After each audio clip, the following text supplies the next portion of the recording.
Olá, tudo bem? Está começando aqui pela TV Câmara, o Simpasso na TV, o nosso espaço de atualização quinzenal do servidor municipal de Passo Fundo. Agradecemos desde já a sua companhia, a sua audiência e também esse espaço que é concedido ao Simpasso pela Câmara de Vereadores de Passo Fundo. Nesse primeiro bloco tem a presença aqui no estúdio comigo, com o do presidente da Luz, que estará explanando vários assuntos aí que aconteceram nos últimos dias, últimas semanas, e no segundo bloco uma convidada aqui para tratar de outro assunto que avançou aí ultimamente, inclusive aqui na Câmara de Vereadores, que foi o caso aí das assistentes de educação infantil. Teremos uma delas aqui presente, a Valéria, que está com a gente.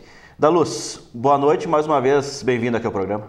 Boa noite, Guilherme, boa noite muito especial a todos os nossos colegas associados do Simpasso e ademais pessoas da comunidade que prestigiam sempre aí conosco os programas que nós viemos transmitindo aí de interesse dos nossos colegas associados do Simpasso e pertinentes à nossa comunidade passofundense. Bom, então além desse assunto aí que já antecipei da educação aí, que é o recesso das assistentes de formação continuada, a gente tem outros acontecimentos importantes aí que é ligado à saúde, a questão dos agentes comunitários, também o Estatuto do Simpasso, que foi aprovado no começo do ano e agora foi carimbado, digamos assim, está chancelado e passa a valer, e também alguns processos ligados a Sencas. Mas a gente começa falando sobre a saúde da Luz, que é um fato aí que tem tirado bastante horas de trabalho aí do Simpasso, tanto da diretoria quanto do jurídico, que é a questão aí dos agentes comunitários de saúde, que tem algumas demandas pendentes, mas tem um pagamento pendente de 2017 que ainda não foi feito, né? Perfeitamente. Parametrizando para que os nossos colegas saibam do que se trata em relação a essas demandas em aberto com as colegas agentes comunitários de saúde, quando falamos de demandas, é pertinente ao Vale Transporte das colegas, que foi suprimido ao decorrer deste ano. Nós fizemos algumas reuniões com elas, já a instruímos que encaminhassem os seus respectivos processos administrativos para que a prefeitura retorne o pagamento e assim que se não retornar o pagamento dessas colegas que comprovarem a necessidade do Vale Transporte, a gente irá fazer ações individuais. Todavia, o Executivo em reunião se pronunciou que todas que realmente comprovarem o uso e a necessidade do Vale Transporte, será feito o pagamento desse Vale Transporte. Todavia, foi suprimido por um parecer jurídico da PGM em cima da lei de criação do cargo delas, de que elas, um apontamento do Tribunal de Contas fez com que esse parecer saísse da PGM, porque a criação do cargo delas, o processo seletivo se dá de acordo com a área aonde elas moram, ou seja, elas passam pelo processo seletivo de acordo para trabalharem na área que elas residem. Todavia, algumas necessitam do Vale Transporte sim, porque a partir do exercício desse ano de 2018 já saiu uma nova normatização de que elas podem trabalhar em outras áreas, não somente no local onde elas residem. E mesmo no local onde elas residem, por muitas vezes a unidade da sua residência fica com 15, 20, até 20 quadras da sua residência. Então ela até sair da sua residência, ela vai ter que percorrer 20 quadras até chegar nesse local de saúde, unidade de saúde. Então ela tem 1 hora para almoçar. Muitas vezes tinha alguns colegas que não estavam conseguindo fazer o horário de almoço, estão conseguindo almoçar, porque ela tem 1 hora.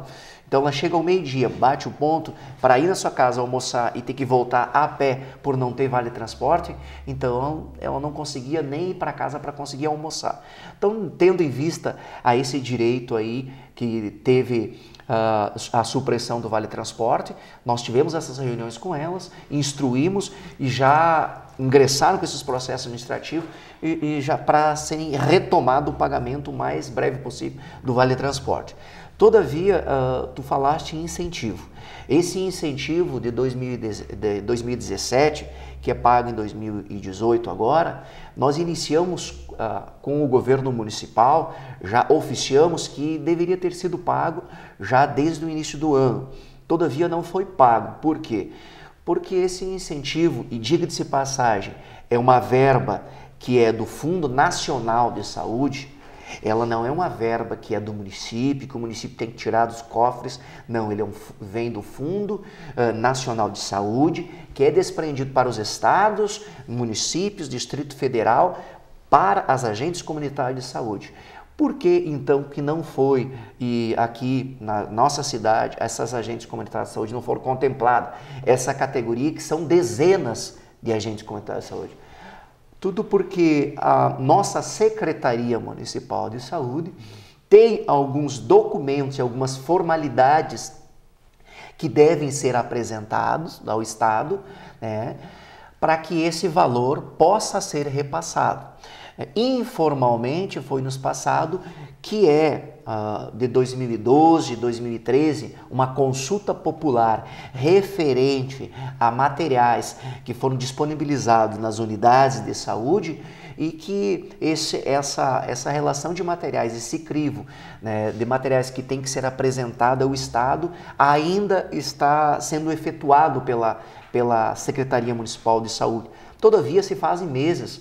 Então é um processo que foi muito moroso e nós acreditamos que já deveria ter acontecido, até numa questão de respeito e valorização a essas colegas. Porque o dinheiro ele já saiu lá de Brasília, né? Ele está guardadinho ali, esperando que o município regularize uma situação que não tem nada a ver com os agentes para que o dinheiro chegue na mão delas, né? Na verdade, ele já está depositado no Estado só para que seja repassado ao Fundo Municipal de Saúde. Todavia, por esse impedimento, digamos, formal de documentos, não foi realizado ainda esse repasse. Procuramos a secretária, oficiamos, porque a gente tenta sempre evoluir através de diálogo com a administração, com todas as secretarias, e graças a Deus a gente consegue ter esse diálogo com todas as secretarias, com todos os secretários, com a administração, com o executivo municipal, né? Todavia, o único óbice e entrave que nós encontramos foi com a secretária da pasta da Secretaria Municipal de Saúde, que não responde nossos ofícios, não retorna ligações, mensagens, não dá parecer. Recebeu nós uma vez durante todos esses 6 meses, desde o início do ano, e o que ela nos falou informalmente, nós solicitamos que colocasse no papel e nos respondesse, não responde. Então, em virtude disso, nos levou inclusive a fazer um ato público em frente à Secretaria e uma denúncia ao Ministério Público. Avocamos ao Ministério Público, fizemos essa denúncia porque são leis e normativas que parametrizam, leis que disciplinam isso desde 1990, 94, 2006 e um decreto agora de 2016 disciplinando a forma e repasse desses valores do Fundo Nacional de Saúde que é um incentivo às agentes comunitárias de saúde dos municípios. E querendo ou não, elas já estavam aguardando, né? Também estavam contando com esse dinheiro aí, né? No começo do ano. Faz parte do orçamento familiar algo que eu coloco aqui, desde 1990, 94, 2006, todos esses anos, décadas, vêm sendo parametrizados, isso já faz parte da vida delas e não ocorreu. Não tem nada formal, então, que explique o motivo desse atraso aí, é só essa conversa de corredor aí que chegou até o Simpassa essa informação, que é uma pendência de documentos? Perfeitamente. Na verdade, é uma conversa que informalmente, na única reunião que a secretária municipal nos apresentou, informalmente, que precisava regularizar essa situação. Documental, formalizar todo esse controle nas unidades de materiais que foram disponíveis nas unidades já, e nessa consulta popular de 2013, 13, não foi solucionado, apresentado ao Estado para que esse repasse chegue agora para elas. Todavia, isso se faz em meses, e a gente acredita que já tinha que ter sido dirimido isso de uma forma bem mais célere e rápida, até para valorizar as nossas colegas agentes comunitários de saúde e dar um destino, sim, a esse valor que está ali e é para elas, como sempre ocorreu. Bom, Ana Luz, e o Simpassa então tem já seu estatuto reformado, né? Agora dá para se dizer assim porque já passou o trânsito julgado e já está, como eu falei no começo, carimbado, aí, chancelado esse estatuto atualizado que gera uma demanda antiga, já que desde a criação do estatuto nunca ele Teve uma linha alterada, né?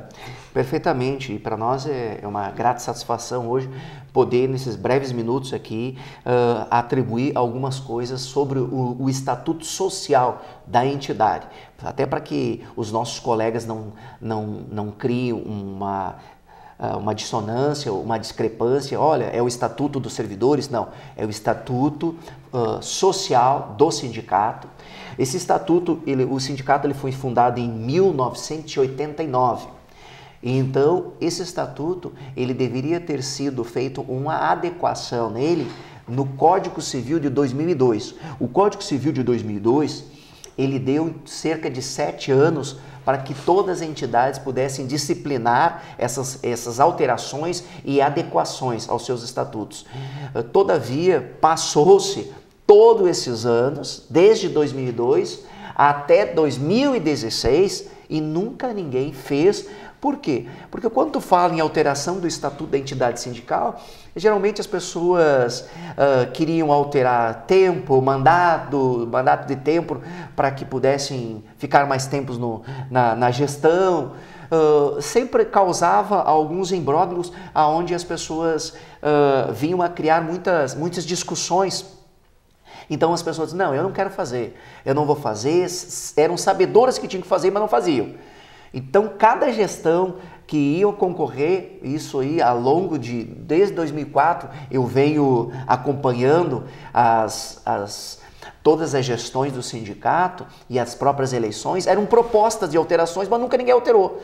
2016, nós sentamos, com a graça de Deus, eu, a Fátima, o Jairo, o Luiz Carvalho, e dissemos, não, que compõe a diretoria, é algo que tem que fazer, e se é proposta de campanha e tem que ser feito, nós vamos fazer. Até porque tinha um apontamento de 2013, anterior à nossa gestão, 2016, tinha esse apontamento do Ministério do Trabalho e Emprego, que fez com que o nosso Código Sindical, o Código Sindical, ele ficasse desatualizado, correndo o risco, inclusive, do sindicato perder o próprio Código Sindical junto ao registro. Esse é o registro junto ao Ministério do Trabalho e Emprego.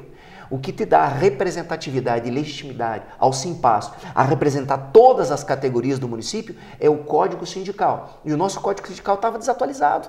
Por que desatualizado? Porque estava em desacordo com a portaria 326 de 2013, estava em desacordo com o Código Civil e ninguém nunca queria fazer. Até porque o quê?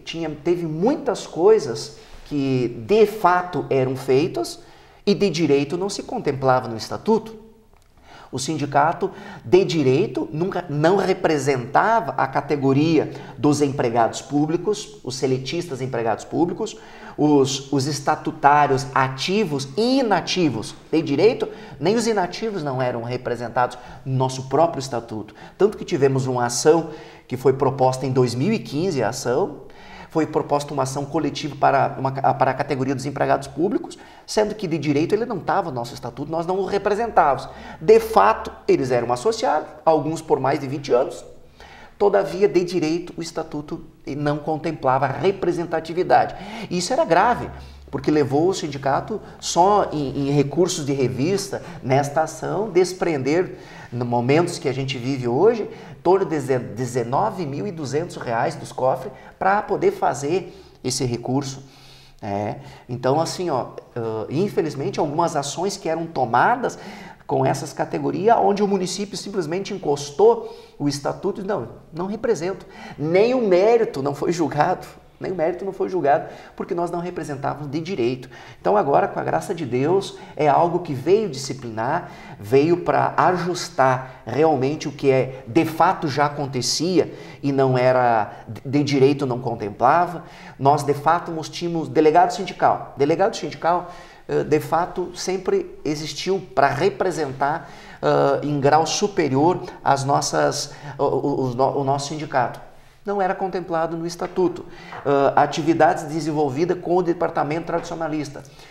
Só tinha apenas atividade cultural. O departamento tradicionalista, que tem mais de 20 anos no Sinpasso, que efetua um brilhante trabalho à sociedade, não era contemplada dentro do nosso estatuto. Todos os estatutos que a gente vê que desenvolvem e trazem para dentro dos seus estatutos penalidades, e isso tem que acontecer, penalidades, medida, advertência, suspensão, muitas vezes até exclusão de certos atos que podem acontecer com o associado, não tinha essa prerrogativa também dentro do nosso estatuto. Então, tudo isso nós conseguimos trazer para dentro desse estatuto, readequando, e uma das coisas que a gente se preocupou muito com o futuro do sindicato é uma das possibilidades que tinha no antigo estatuto, né, no estatuto original, por assim dizer, é que possibilitava que a diretoria podia nomear até 11 diretores. E isso é algo que poderia afetar, inclusive, a saúde financeira do sindicato. Sim. Então, o que a gente fez? Não, vamos disciplinar. De 11 pessoas, vamos deixar no máximo em 5. Para que com 5 pessoas já está ótimo. Não pode se inchar, criar um inchaço de pessoas, um inchaço, né, fazendo com que a saúde financeira do sindicato pudesse até ser prejudicada. Então, assim, e uma das coisas que deu muita legitimidade agora é os atos da comissão eleitoral. A comissão eleitoral, no ano já que é do pleito eleitoral, a partir de agosto a comissão eleitoral ela é nomeada e a partir dali a comissão eleitoral que dá todo o desfecho das eleições e ela que inclusive que faz a nomeação da nova diretoria. O que antes não ocorria, era o próprio presidente da entidade que nomeava. Então, algo muito controverso e totalmente desatualizado com o Código Civil e as portarias do próprio Ministério do Trabalho. E lembrando que não foi uma aprovação da diretoria esse estatuto, foi levado à Assembleia e a maioria absoluta lá, acho que unanimidade até foi, não recordo agora, né, presidente? Aprovou esse estatuto que está disponível lá no Simpasso ou também no nosso site. Perfeitamente, boa a tua lembrança que iniciamos as discussões, nós iniciamos desde 2016 discussões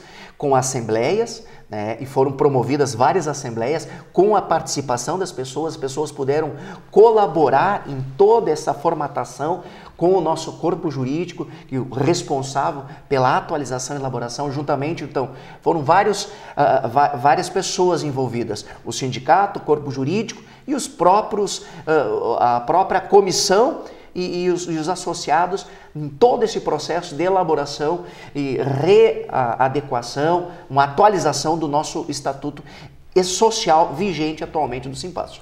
Pois bem, presidente, a gente encerra assim o nosso primeiro bloco aqui do Simpasso na TV, mas depois do intervalo a gente tem mais assuntos, inclusive uma convidada para falar aí do recesso das assistentes de educação infantil e a formação continuada que foram aprovadas aqui pela Câmara de Vereadores recentemente. Nós já voltamos.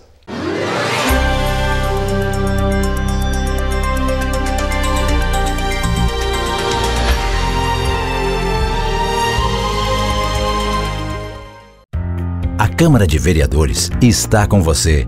Está com a Verônica na consulta médica. Vai junto com o Cauã para a escola. Acompanhe o seu Arcério e a Dona Conceição durante o lazer. É pelo seu bem-estar que a Câmara trabalha. E é com a sua presença que vamos fazer mais pela nossa cidade. Vem participar, vem transformar, vem acontecer. Câmara de Vereadores de Passo Fundo. Transformando a vida de todos nós.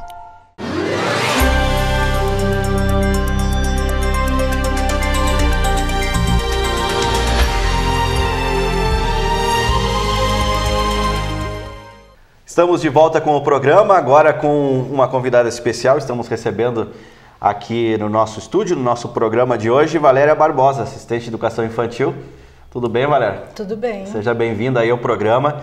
E o motivo, né, presidente, é a gente falar sobre uma lei que já foi usufruída agora pelas assistentes, antes era através de decreto, que é o recesso escolar. Os professores já tinham, os assistentes aí, as assistentes tinham a dificuldade de estar também nesse período de descanso junto às famílias. O sindicato conseguiu através de decreto ultimamente, mas nada melhor que uma lei, né? Um projeto onde disciplina isso aí está garantido agora 2 vezes por ano esse recesso, né, presidente? Perfeitamente, tu colocaste muito bem que ultimamente foi a palavra que tu utilizou, o recesso das assistentes, porque desde 2016 agora é que nós conseguimos, através de muito diálogo com a administração, a trazer esse direito às assistentes, através de decreto. Todavia, nós desenvolvemos todo um anteprojeto para que fosse efetuado a alteração da lei de criação das assistentes, da categoria das assistentes, para que pudesse contemplar elas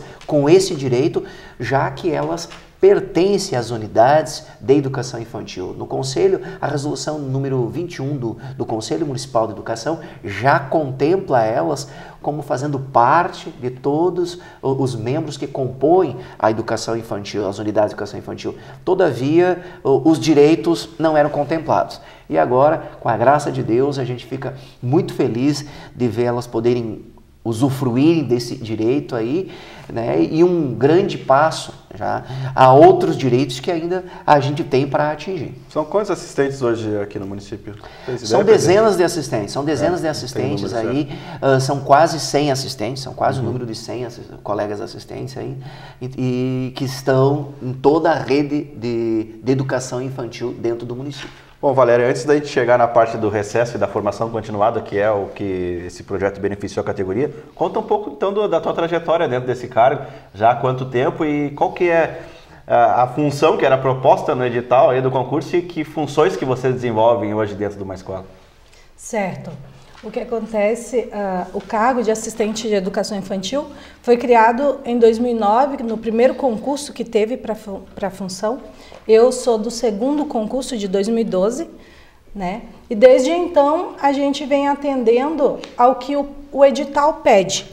O edital pede que a gente tenha formação específica para estar exercendo essa função e a gente acaba assim indo além, muitas vezes.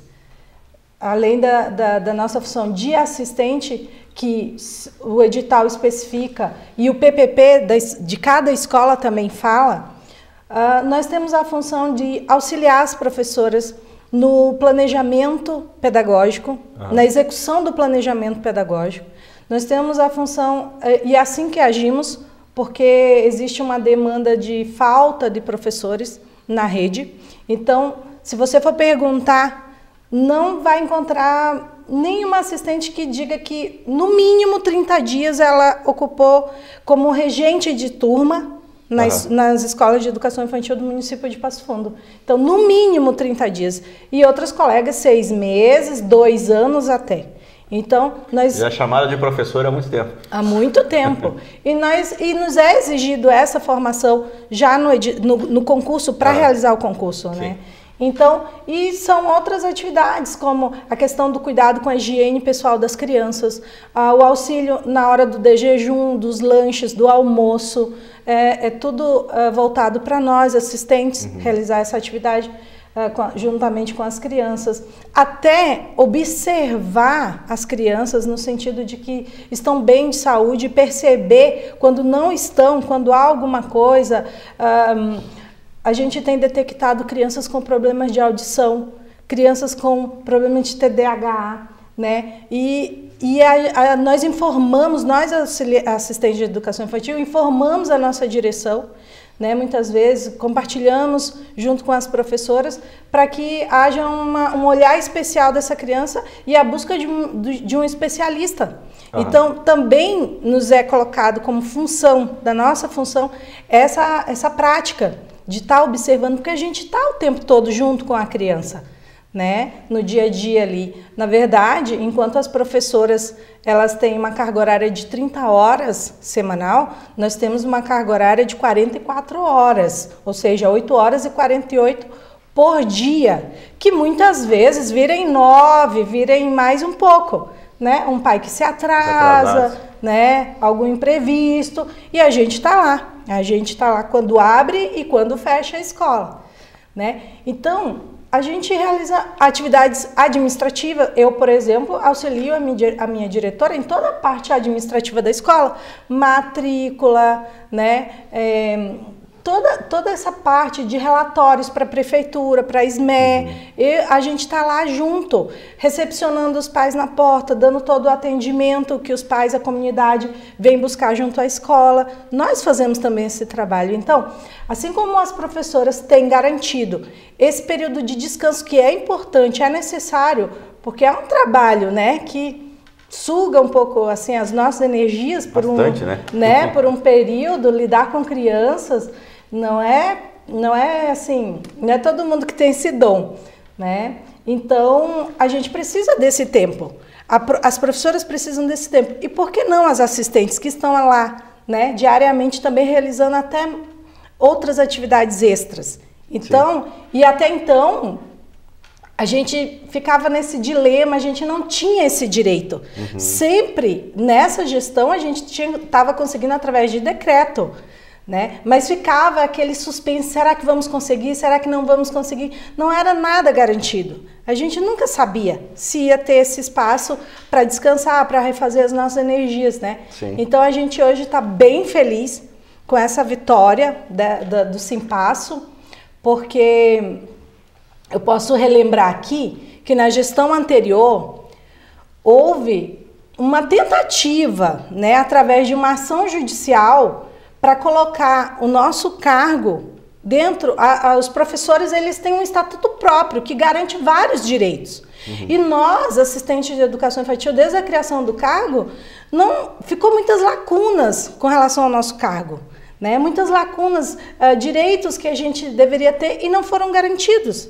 Não existia uma lei para isso, né? Então, foi pleiteada uma ação judicial para transformar o nosso cargo em professor assistente. Em 2013. E a gente sabe que isso, na verdade, eu posso afirmar aqui que não passou de uma aventura judicial, porque isso é inconstitucional. Sim. Foi uma ação que foi iniciada sabendo que ia ser perdida lá no final, ia ser indeferida, como de fato foi. Né? Porque não tem como mudar um cargo, você faz o concurso para uma função e depois aquela função vai ser transformada em outra, em outro cargo. Não existe isso, né? Então, na verdade, e foi algo que levou tempo, porque o judiciário é lento. Então, foi dando esperança, foi dando uma esperança que nunca ia se concretizar. Agora sim, a nova gestão, ela tem desde 2016, eu posso dizer assim, trabalhado com afinco, com os olhos voltados para o nosso cargo e tentando assim adquirir cada vez mais direitos, garantir os nossos direitos como assistente de educação infantil, né, que nós já deveríamos ter desde o início. Então, poderia falar que no começo um benefício que está sendo dado às assistentes, que é o recesso, a formação continuada, mas na verdade não é um benefício, é já um direito que já deveria ter sido alcançado, né, Valéria? Com certeza. Pelo trabalho que vocês desempenham, né? Pelo trabalho que é muito semelhante ao que as professoras realizam. Nós agimos, né, trabalhamos, as crianças nos chamam de professora e nós temos formação de professora, todas nós. É o que foi nos exigido no concurso, né, para fazer o concurso. Então, nada mais do que justo que hoje a gente pudesse ter esses direitos. E com relação à formação continuada também.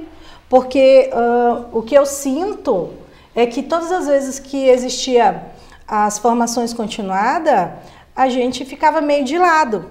Era sempre também um suspense. Será que nós vamos poder participar? Será que nós temos o direito de participar? Sim. Mas por que não? Se estamos lá trabalhando juntamente com as crianças, atuando como regente de classe muitas vezes, né, executando o planejamento pedagógico das professoras, então nada mais do que justo e coerente que nós também tenhamos a formação continuada. Ô, Lúcia, a pauta das assistentes não parou por aqui, né? Tem ainda bastante demanda aí que estão sendo trabalhadas, né? Com certeza. Como a colega Valéria, né, fez muito bem a explanação, com muita propriedade, e eu creio que a tua fala é a fala de todos os demais, essas dezenas de colegas assistentes, que desde 2016, quando, e muito bem dita aqui nas tuas palavras, é essa ação que foi promovida pelo Simpasso a partir de 2016, não prosperou, né? Não ia prosperar, até porque o colega que me antecedeu a cadeira de presidente, que ele promoveu essa ação em busca do reconhecimento do cargo das assistentes como professor assistente, o que traz uma vedação na própria Constituição de 88, mas em 2016 nós reunimos as assistentes, levantamos essa, como todas as demais bandeiras do funcionalismo municipal, porque a gente sempre diz aqui, a gente luta por todas as categorias, mas essa categoria, como se sentia muito desprestigiada e estava, de uma certa forma, não estava mais depositando credibilidade no sindicato. Então, o que a gente fez? Nós reunimos, elaboramos um anteprojeto, fizemos uma comissão das colegas, elaboramos um anteprojeto, né, com vários outros demais pedidos que tem esse anteprojeto, porque uma das falas da colega, as assistentes hoje, elas ficam 8 horas e 48 minutos dentro das unidades de educação infantil. A categoria do magistério, o professor, ele fica 30 horas, é 30 horas semanais. Então ele não fica essa gama de 44 horas semanais, que na verdade nunca são 44 horas semanais. Pode passar de 50, porque tu mesmo falaste aqui, às vezes um pai se atrasa e acaba muitas vezes dando mais de 9 horas dentro de uma unidade escolar. Então é uma categoria que tem toda uma preparação pedagógica para trabalhar nas atividades lúdicas e até no PPP, como tu mesmo coloca, no plano pedagógico com essas crianças, e não era dada a devida atenção para essas colegas, nem na formação continuada, muito menos num direito que também deveria ter se estendido a elas, que começou no seu nascedor da sua criação de uma maneira equivocada e que nós temos que corrigir. O sindicato é para lutar pelos direitos, é que para que realmente haja a implementação de um direito que não existia, né? E agora, com a graça de Deus, nós demos esse passo muito importante aqui e temos sim uma readequação de carga horária que a gente busca e já demonstramos ao Executivo, juntamente com os demais pedidos nesse anteprojeto, que é viável, tem viabilidade, que sejam implementados, e vamos continuar buscando com muito diálogo, né? E principalmente a argumentação técnica junto ao Executivo, com propriedade, para que esses direitos mais venham a ser implementados essa categoria, bem como toda a nossa pauta de reivindicação, que muitas vezes é a tua fala. Gostaríamos de sempre estar implementando pelo Poder Executivo bem mais direitos. Todavia, a gente esbarra, às vezes, numa certidão de comprometimento com custo pessoal e a gente não consegue evoluir em mais coisas que gostaríamos. Mas a luta tem que ser pujante, árdua e contínua sempre. Bom, Valéria, e a função do sindicato se comprova, então, né? Principalmente nesse avanço, nessa vitória que a gente falou, que enquanto vocês estão lá desempenhando esse trabalho aí com amor, que é um trabalho difícil aí junto com as crianças, o sindicato trabalha por vocês e fica comprovada, então, a importância que o sindicato seja forte, seja unido junto com os servidores, né? Com certeza, porque se não fosse o empenho do sindicato, né, por mais que ele já tenha, ele vinha se empenhando, e olha o tempo que levou, porque não é fácil, né? Mas sem a ajuda do sindicato, aí seria impossível a gente ter essa vitória que hoje a gente comemora, junto com a categoria, e eu quero dar os parabéns ao sindicato por todo o empenho e por nos trazer essa alegria e esse direito que agora nos trouxe tranquilidade, e a gente sabe que agora está em lei e a gente não vai mais viver aquele suspense, e dar os parabéns também às minhas colegas, que a gente sabe que elas se empenham, elas trabalham e muitas vezes tem vários desvios de função dentro das suas unidades, mas elas estão lá, desempenhando, dando o seu melhor para que a escola funcione da melhor maneira possível. Bom, Valéria, aproveite então aí o recesso, no próximo dá até para marcar, de repente, uma viagem com a família, sim, né? Isso aí foi meio em cima. E obrigado pela tua presença aqui, que dispôs aí de alguns tempos, alguns minutos desse teu recesso aí para estar com a gente aqui no programa. Seja sempre bem-vindo. Eu que agradeço e estou sempre à disposição. Daluz, já chegamos ao final do programa, também te agradeço a presença aqui, marcando então um novo encontro aí no próximo. Nós que agradecemos sempre essa possibilidade, agradecemos também, parabenizamos a você e parabenizando a ti e parabenizo a todas as nossas colegas assistentes que credibilizam o sindicato, que lutaram junto com o sindicato e continuam acreditando num sindicato forte, pujante. A união é o caminho e é assim que tem que ser. Aproveitando então os agradecimentos, agradecemos a sua companhia, a sua audiência e marcamos um encontro aí no próximo programa. Até lá!